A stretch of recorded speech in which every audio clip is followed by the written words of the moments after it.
نگران وزیر داخلہ سرفراز بگٹی نے کہا ہے کہ پاکستان میں غیر قانونی طور پر رہائش پذیر غیر ملکی افراد کو 1 نومبر تک کی ڈیڈ لائن دی گئی ہے کہ وہ اپنے وطن واپس لوٹ جائیں اور اس کے بعد نہ جانے والوں کو ڈیپورٹ کر دیا جائے گا۔ نگران وزیر داخلہ نے ایپیکس کمیٹی کے اجلاس کے بعد اسلام آباد میں پریس کانفرنس کرتے ہوئے کہا کہ کسی بھی پاکستانی کی فلاح اور سیکیورٹی ہمارے لیے سب سے زیادہ مقدم ہے اور کسی بھی ملک یا پالیسی سے زیادہ اہم پاکستانی قوم ہے۔ انہوں نے کہا کہ اجلاس میں یہ فیصلہ کیا گیا ہے کہ پاکستان میں غیر قانونی طور پر رہائش پذیر غیر ملکی افراد کو ہم نے 1 نومبر تک کی ڈیڈ لائن دی ہے کہ وہ اس تاریخ تک رضاکارانہ طور پر اپنے اپنے ممالک واپس چلے جائیں، اور اگر وہ 1 نومبر تک واپس نہیں جاتے تو ریاست کے جتنے بھی قانون نافذ کرنے والے ادارے ہیں وہ اس بات کا نفاذ یقینی بناتے ہوئے ایسے افراد کو ڈیپورٹ کریں گے۔ ان کا کہنا تھا کہ 1 نومبر سے پہلے تک ان کے پاس وقت ہے کہ وہ یہاں سے چلے جائیں اور اس کے بعد انہیں ڈیپورٹ کر دیا جائے گا۔ سرفراز بگٹی نے کہا کہ 1 نومبر ہی پاسپورٹ اور ویزا کی تجدید کی ڈیڈ لائن ہے۔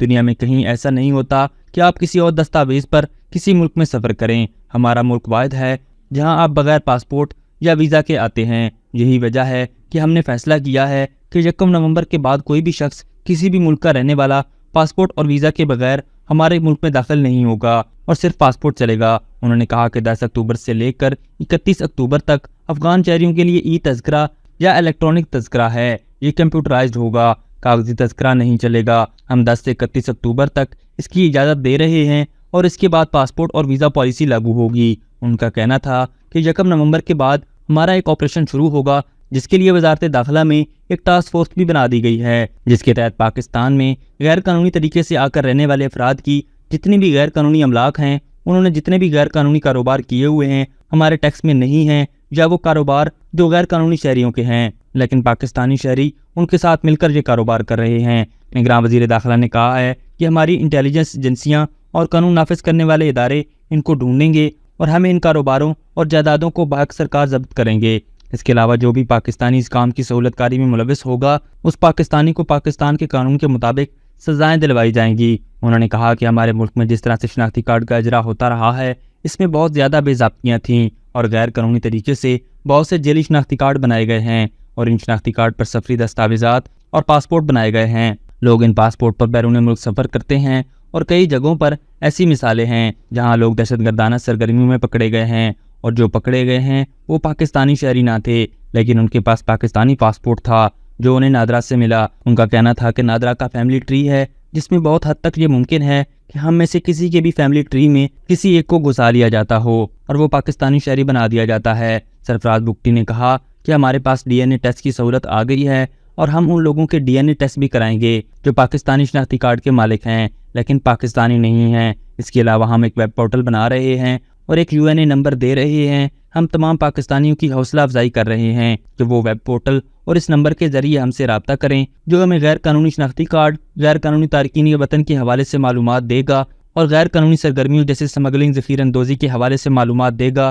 ان کا نام صیغہ راز میں رکھا جائے گا اور ان کے لیے انعامی رقم بھی رکھی جائے گی۔ وزارت داخلہ اپنی تمام محکموں کو وہ معلومات دے گی اور وہ فوری طور پر کارروائی کریں گے۔ انہوں نے کہا کہ ہنڈی حوالہ اور بجلی چوری کے حوالے سے ہمارے آپریشنز چل رہے ہیں اور ہم اس پر مزید سختی کریں گے۔ مزید ان لوگوں کو بھی ڈھونڈیں گے جن کی وجہ سے پاکستانی معیشت مشکلات سے دوچار ہے۔ بجلی چوروں، ڈالرز، چینی اور گندم کی سمگلنگ میں ملوث عناصر کو ٹیکنالوجی کی مدد سے پکڑنے کی کوشش کر رہے ہیں۔ ان کا کہنا تھا کہ ہم کسی کو بھی شدت پسندی کے خلاف اجارہ داری قائم نہیں کرنے دیں گے۔ یہ اختیار ریاست کے پاس ہوتا ہے۔ سیاسی شدت پسندی، دہشت گردی، قوم پرستی یا مذہب کے نام پر ہو یا چاہے کسی بھی نام پر ہو، اس تشدد پر عمل نہیں ہونے دیا جائے گا۔ بندوق کے زور پر اگر کوئی اپنا ایجنڈا مسلط کرنا چاہتا ہے تو ایسا نہیں ہونے دیا جائے گا۔ پاکستان آئین اور قانون کے مطابق چلے گا۔ نگران وزیر داخلہ نے کہا ہے کہ اس کے لیے اسلام کا نام لے کر ریاست پر حملہ آور ہوا جاتا ہے، اس کو بڑی سختی کے ساتھ کچلا جائے گا۔ اس کے علاوہ کوئی ایسا گروہ یا تنظیم جو اسلام کے نام پر یا اسلام کی تعلیمات کے خلاف کوئی جتھا بنا کر اقلیتوں کو نشانہ بناتا ہے، ہم ایسے کسی جتھے کو پاکستان میں پنپنے نہیں دیں گے اور کسی کو اپنی اقلیتوں پر حملہ آور نہیں ہونے دیں گے اور ریاست مظلوم کے ساتھ کھڑی ہوگی۔ ایک سوال کے جواب میں انہوں نے کہا کہ جنوری سے اب تک ہم پر 24 خودکش حملے ہوئے ہیں۔ ان 24 میں سے 14 حملے افغان شہریوں نے کیے ہیں۔ اس میں پشاور میں پولیس لائن مسجد میں ہونے والا خودکش حملہ بڑا واقعہ تھا۔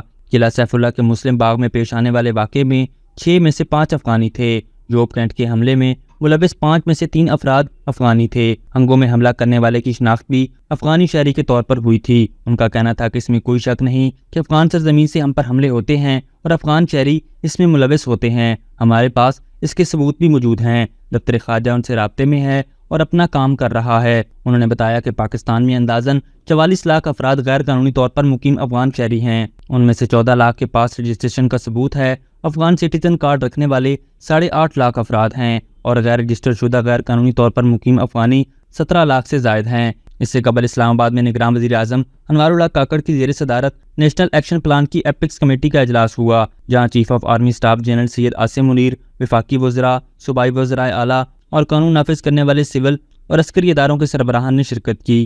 وزیر اعظم آفس سے جاری اعلامیہ میں ایپکس کمیٹی کے اجلاس کے بارے میں کہا گیا ہے کہ شرکاء نے ملک کی داخلی سیکیورٹی صورتحال کا جامع تذکرہ لیا تاکہ ممکنہ چیلنجز سے پائیدار انداز میں نبرد ہو سکیں۔ مزید بتایا گیا کہ اقلیتوں کے حقوق اور مذہبی آزادی اسلام اور پاکستان کے آئین کا حصہ ہے اور ریاست اس کو یقینی بنائے گی۔ اعلامیہ کے مطابق اجلاس میں اس بات پر زور دیا گیا کہ پروپیگنڈا اور غلط معلومات پھیلانے والوں سے سائبر قوانین کے تحت سختی سے نمٹا جائے گا۔